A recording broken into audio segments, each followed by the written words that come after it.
Hello and welcome to Big Picture Monday. My name is Cali Black, here with all the context you need to totally rock this week's Come Follow Me readings. This week we are studying Doctrine and Covenants sections 109 and 110. These are very important revelations, all centered around one very important event, which is the dedication of the Kirtland Temple, the very first house of the Lord in this dispensation. This is a huge deal for the saints. It's a huge deal when you big picture look at the history of the entire earth and the restoration of so many keys of the priesthood. This is a massive deal. And I know that it's General Conference week this week, and I'm so excited for General Conference. But sometimes it's easy to let my Come Follow Me readings slip to the side because it's we're not talking about it in church. I just encourage you, study these two revelations, even if your week looks a little bit different. And I'm so excited for General Conference too. But make sure you don't skip over these two sections because they are so good, or make sure you do them next week, whatever needs to work for you. They're so important. They're so important. And our prophet, President Nelson, has asked us specifically to study the Kirtland Temple dedication. He requested us to do that when the church acquired the Kirtland Temple last year, which is super exciting as well. So let's dive into the context. Before we do though, today's the day. You know about this Big Picture, Little Picture study guide. We are starting it today. So open it up to the very first page. I love cracking open a new study guide and join me as we go through all the context and then answer the questions and look at the map and see all the other information. And if you haven't gotten yours yet, you can still grab it real quick. This week is the week it starts. So order on Amazon or at comefollowmestudy.com. Links are in my bio on Instagram or in the description if you're watching on YouTube. Okay, let's talk about the Kirtland Temple because we've mentioned it in a few revelations as we've gone through the Doctrine and Covenants. But the temple took about 3 years to build, which is a decent amount of time, right? That's a long time for one building, especially considering it was a big building, but not the most massive, elaborate temple in the world. But it did take 3 years. There was a lot of starting and stopping. These saints, many of them, this was not their profession. They were not trained in the art of building, especially a larger building like this. And so there was just a lot of starting and stopping. Plus, we talked about Zion's camp recently. That took all of the men away for a few months as well. So just it was very slow progress there in Kirtland, along with the other financial issues and leadership issues that are kind of plaguing the town at this point in time. But it was eventually built. In fact, in the beginning of 1836, the Kirtland Temple was completed. Now, before we talk about the dedication, the building itself was actually mostly done for a while, and people used it for various purposes prior to its dedication. But there was one point in time in early 1836 where Joseph went into the finished but not dedicated Kirtland Temple. And as he was in there, he was pondering about his brother Alvin. And Alvin had died before Joseph had fully restored the gospel. Alvin knew about the gold plates and the first vision and everything, but then he had died without being able to be baptized or fully accepted into this restored gospel.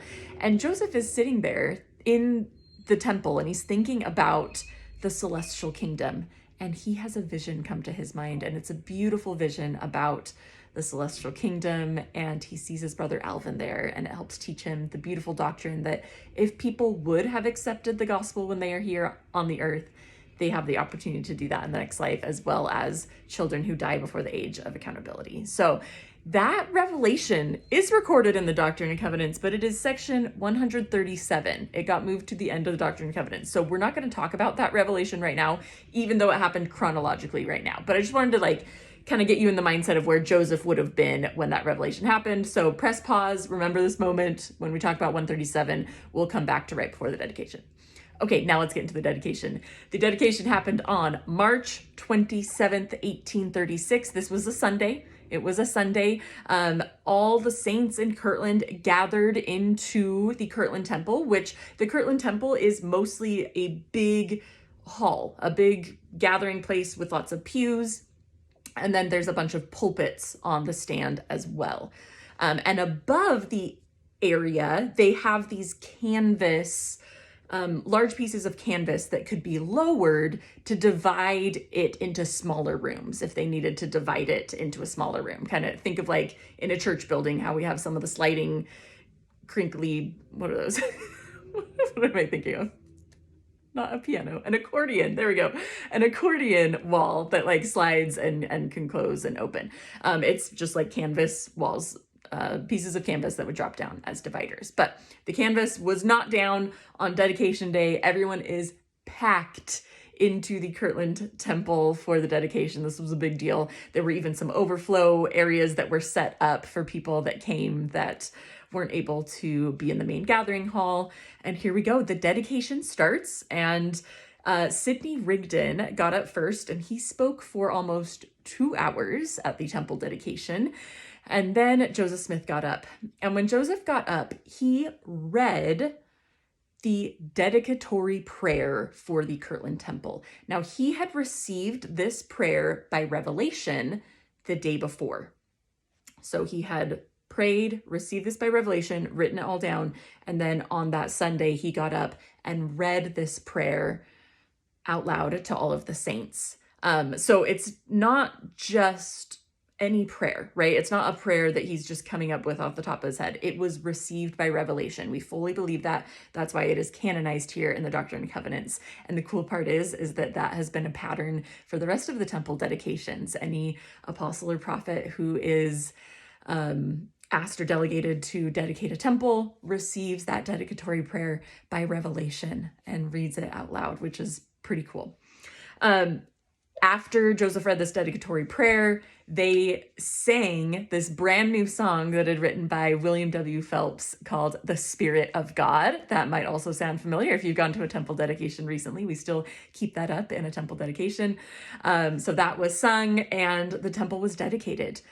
Now, it is pretty cool to look at all of the records and like journal entries from that day, because so many people who attended the temple dedication or who even were just outside of the temple as the temple was being dedicated, they had spiritual manifestations on that day. There was a huge outpouring of the Spirit that was just very special on that day. A lot of parallels can be drawn to the day of Pentecost. If you remember this in the New Testament, in the book of Acts, right after Jesus is resurrected and then finally leaves, and his apostles are like, what do we do now? And there's this day when the Spirit of God is finally poured out upon them, and people are speaking in tongues, and there's miracles, and they're seeing spirits, and just this beautiful day of Pentecost. That's what the temple dedication in Kirtland was reported to be.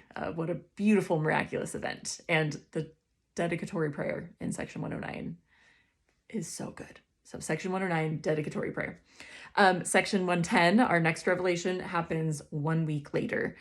This happened to be on Easter that year, April 3rd, 1836. And it's Sunday again, and everyone gathers to the temple. That's the place where they're there to worship now. They administer the sacrament to everyone. And then at one point, they lower down some of those canvas dividers that I was talking about. And as they lower down these dividers, Joseph Smith and Oliver Cowdery find themselves in an area on the pulpit stand where there's these dividers around them. So it's just the two of them in this small room, basically, with the canvas dividers all around them. And these two men start to pray. And as they pray, they see a miraculous vision in front of them. And that is what is recorded in Doctrine and Covenants, section 110. And right there on the pulpits, they see Jesus Christ. They see Jesus coming to speak to them. And he speaks to them face to face. And he accepts the temple as his own house. He accepts the saints' offering for the house of the Lord. And he also pronounces blessings upon the saints and those who are there. And then Jesus leaves. And next comes Moses. Moses appears. And Moses gives the keys of the gathering of Israel, priesthood keys he's bestowing. And then Moses leaves. And then Elias comes. And Elias commits the dispensation of the gospel of Abraham. And then Elias leaves. And then Elijah, the prophet Elijah, appears. And he gives the keys of the sealing power. And then he leaves. The importance of that moment cannot be overstated. And it happened. It happened on April 3rd, 1836. Jesus Christ appeared in his temple, as did Moses, Elias, and Elijah. And you will see that as you read through Doctrine and Covenants, section 110, and read through what these people said. You'll read through the descriptions of our Savior, Jesus Christ. If you memorized the Living Christ with me earlier this year, you're going to find a little bit of that description familiar because it's part of the Living Christ document. And you'll think about the priesthood keys that were restored in that day, right? The saints at this point knew that the Lord kept promising them that they would be endowed with power from on high in the house of the Lord. But they didn't really know what that meant. They were just like, we don't know what that is. It's referred in so many revelations just in these past few weeks where the Lord's like, my saints need to be endowed with power from on high. Build the house of the Lord. And here it is. They've made the offering. And now we see steps starting to be taken for the Lord saying, hey, there's more to this church than just being baptized and reading the Book of Mormon. There's a lot more, and it starts here, and there's going to be a lot more in the future as Joseph continues line upon line to receive revelation about how these priesthood powers are going to be utilized on the earth. Okay, that's it, you guys. Such a great week. I hope you find time to study these as we prepare for General Conference, and have a great weekend this weekend, listening to the words of our current modern prophets, apostles, seers, revelators, and other amazing church leaders who have dedicated their lives to serving the Lord. I admire them so much, and I can't wait to hear what they have to say.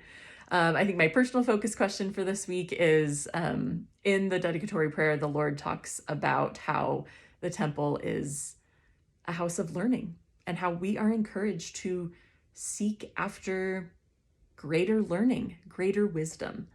And I think what a great theme this week as we focus on the temple and also look towards General Conference of like, boy, this religion is not a religion of like, yeah, you'll get it at some point. It's like, no, we are learning. We are constantly learning and improving. And when we have that attitude of constant nourishment and growth, and I can always be better and I can always learn more, and I've never just made it. I'm never just saved and I'm good.